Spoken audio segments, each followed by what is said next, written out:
Hello.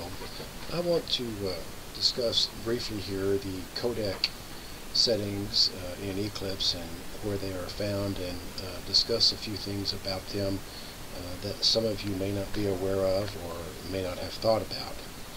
In your Eclipse setup, I go to Alt-U, go to Real Time, and then I go to Compression.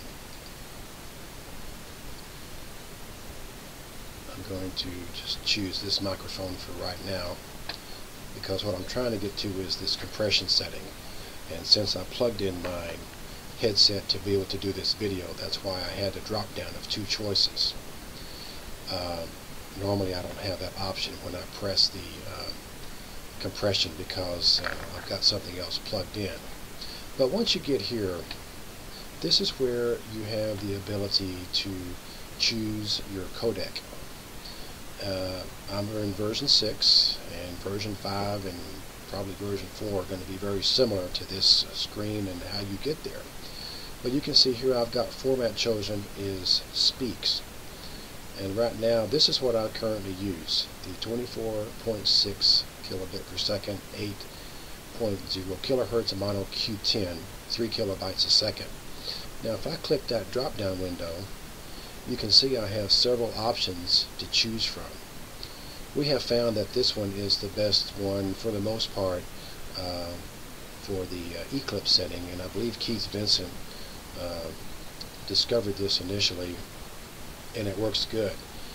And the 3 kilobytes a second, I will discuss that here in a second. Now if I were to go over here and perhaps look at, say, GSM 610, I could look here and see that I've got options again of 1, 2, 4, and 8 kilobytes a second, and I have also used the 4 kilobyte per second setting many times on many laptops. Toshiba, Dell, Acer, Mac, you name it, it's worked, and the Speaks option has worked on those same laptops successfully for every laptop I've ever had. Now let's go over here to PCM and look at this section. I used to use this setting here for a lot of my jobs before I was experimenting with the codec. But I know some of you like to use something in this range, like a 23 kilobyte per second, or maybe a 46, some of these higher numbers.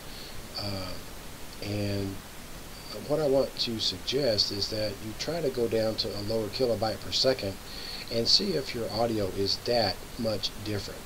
Because if the audio sounds okay at 7 kilobytes a second versus, say, even 21 kilobytes a second, as I'm highlighting here, what's happening is if you were to record a file at 7 kilobytes a second and do the same file at 21 kilobytes a second, this file here will be 3 times larger than the one that you recorded at 7 kilobytes a second.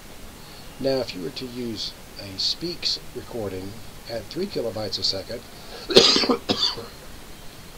3 kilobytes a second divided by 21 kilobytes a second means that if you recorded this file using this one versus Speaks, your file would be 7 times larger than the Speaks file, your audio file. Now I know that a lot of you are using Scopus and you wonder why it may take so long to move a WAV file around. Well, that's your answer. 21 kilobytes a second versus 3 kilobytes a second makes that audio file 7 times the size.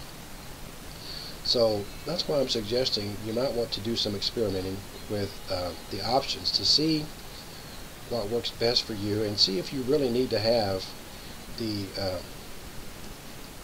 kilobytes per second be so high, because I think you'll find that if you go down to 3 or 4 kilobytes a second, your audio file will be much more manageable. It won't be taking up so much space on your hard drive, and it will actually sound about the same. And besides, if you can't hear something, don't you ask to speak up or repeat anyway? I do. So while I have a good recording, that still doesn't negate the fact that recordings aren't perfect, and I still go ahead and jump in there and have them repeat something if I can't hear it, especially when I'm coughing like I am today. So I hope that helps explain a little bit about the compression settings under Eclipse, and it gives you some better idea of some things to think about when you're choosing what codec you want to use. Thank you.